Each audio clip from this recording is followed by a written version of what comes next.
Assalamualaikum warahmatullahi wabarakatuh. Perkenalkan, nama saya Listan Jalia Pratiwi. Nomor induk mahasiswa saya 2024-110022, kelas 4 PAP, mata kuliah aspek hukum dalam bisnis. Di sini saya akan mempresentasikan resum kasus hubungan tenaga kerja atau perselisihan pemutusan hubungan kerja dengan Bapak Iwan Nakatoni, sarjana ekonomi, melawan PT Yudo Indonesia. Putusan Pengadilan Hubungan Industrial pada Pengadilan Negeri Bandung nomor 224/PDT / PHI 2023/PN Bandung yang dikuatkan putusan kasasi Mahkamah Agung nomor 1075/PDT PHI 2024. Identitas kasusnya ini yang nomor perkaranya 224/PDT PHI 2023/PN Bandung yang diputuskan pada tanggal 13 Maret 2024 oleh Pengadilan Hubungan Industrial pada Pengadilan Negeri Bandung dan dikuatkan melalui putusan kasasi Mahkamah Agung nomor 1075/PDT PHI 2024 pada tanggal 26 September 2024. Para pihaknya Iwan Nakatani, sarjana ekonomi selaku penggugat atau pekerja yang melawan PT Yudo Indonesia selaku tergugatnya itu perusahaan. Dari resume kasusnya di atas, kasus ini yang bermula dari pemutusan hubungan kerja atau PHK yang dialami oleh Iwan Nakatani, seorang karyawan PT Yudo Indonesia yang telah bekerja sejak tanggal 4 Desember 2017. Hubungan kerja antara penggugat dan tergugat berakhir pada tanggal 31 Agustus 2022. Perselisihan muncul karena terdapat perbedaan pendapat mengenai alasan pemutusan hubungan kerja tersebut.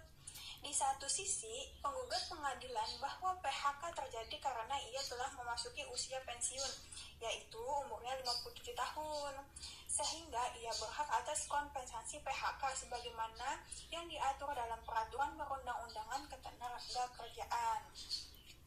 Di sisi lain, tergugat beralih bahwa PHK dilakukan karena penggugat telah melakukan kesalahan yang bersifat mendesak, yaitu diduga memberikan keterangan palsu pada saat perjanjian kerja yang diadakan sebagaimana yang diatur dalam pasal 61 huruf A Peraturan Perusahaan PT Yudo Indonesia.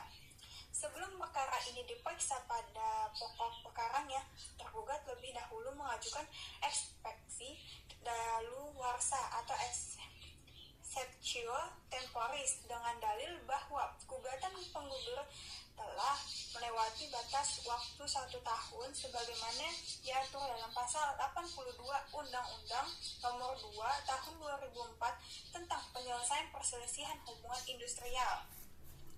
Majelis hakim menolak ekspeksi tersebut karena PHK dalam perkara ini tidak termasuk dalam kategori sengketa sebagaimana dimaksud pada pasal 159 dan pasal 171 untuk Undang-Undang nomor 13 tahun 2003 tentang ketenagakerjaan, dan karena gugatan yang diajukan sebelumnya melewati jangka waktu 1 tahun sejak diterbitkan anjuran mediator.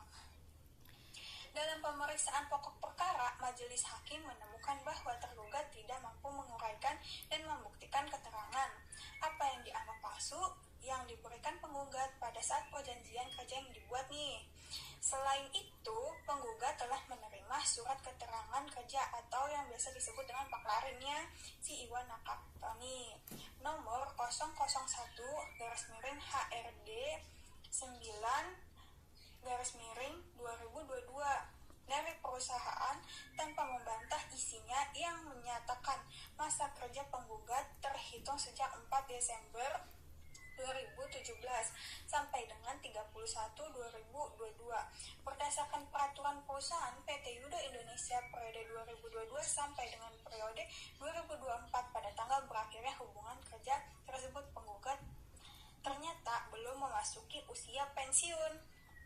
Nah, sumbernya saya dapat atau beritanya ini dari kasus Iwan Nakatani memperoleh salinan resmi putusan Pengadilan Hubungan Industrial pada Pengadilan Negeri Bandung nomor 22-PDT-sus/PHI-2023 atau PN Bandung tanggal 13 Maret 2024 sebagaimana dipublikasikan dan diulas oleh Kantor Hukum Haris Manalu dan Partners melalui laman www.harismanalue.com, yang juga menginformasikan bahwa putusan tersebut telah dikuatkan oleh Mahkamah Agung Republik Indonesia dalam putusan kasasi nomor 1070/KPDT-sus/PHI-2024 tanggal 26 September 2024.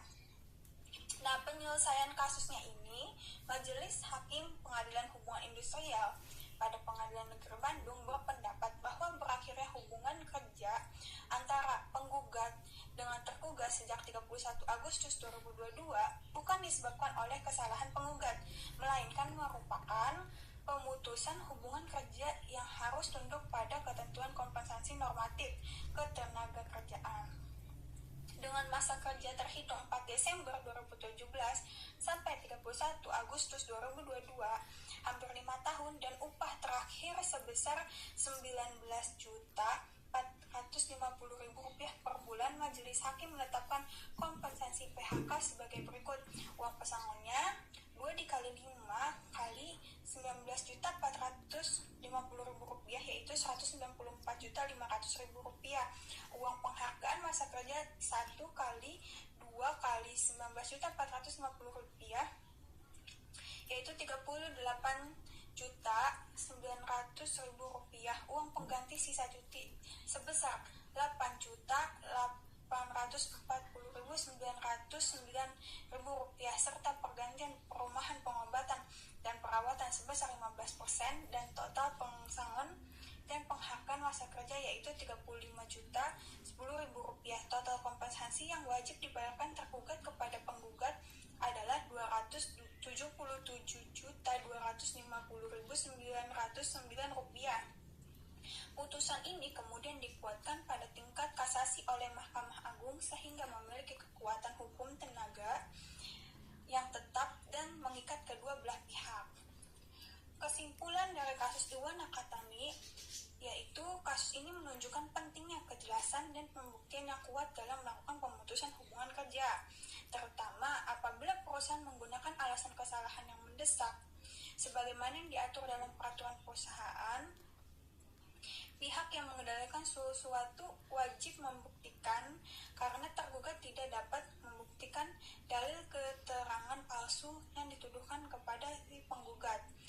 Maka dalil tersebut dikesampingkan oleh majelis hakim dan PHK terjadi dianggap sebagai PHK menimbulkan normatif yang berupa pesangon untuk mengharapkan masa kerja dan uang pengganti hak sebagaimana diatur dalam pasal 156 Undang-Undang Nomor 13 Tahun 2003 tentang Ketenagakerjaan Kocok Undang-Undang Nomor 6 Tahun 2023 tentang Cipta Kerja. Nah, menurut pandangan saya, putusan ini sudah tepat dan mencerminkan perlindungan hukum bagi pekerja. Sebagai pihak yang secara struktural berada pada posisi lebih lemah dibandingkan pengusaha, perusahaan tidak dapat begitu saja menggunakan klausul atau kesalahan yang mendesak dalam peraturan perusahaan sebagai alasan PHK tanpa disadari bukti yang jelas dan kuat, karena hal tersebut berpotensi disalahgunakan untuk menghindari kewajiban membayar kompensasi atau PHK. Dari kasus ini juga menjadi pelajaran penting bahwa pelaku bisnis agar senantiasa mendokumentasikan setiap pelanggaran karyawan secara tertulis dan berbasis bukti, serta menempuh mekanisme penyelesaian perselisihan hubungan industrial secara benar sebelum mengambil keputusan PHK. Bagi pekerja, kasus ini menegaskan bahwa hak normatif seperti pesangon, penghargaan masa kerja, dan pergantian hak tetap harus dipenuhi oleh perusahaan apabila PHK tidak terbukti disebabkan oleh kesalahan buat pekerja. Dengan demikian, putusan ini memperkuat prinsip kepastian hukum dan keadilan dalam hukum industrial di Indonesia. Terima kasih. Wassalamualaikum warahmatullahi wabarakatuh.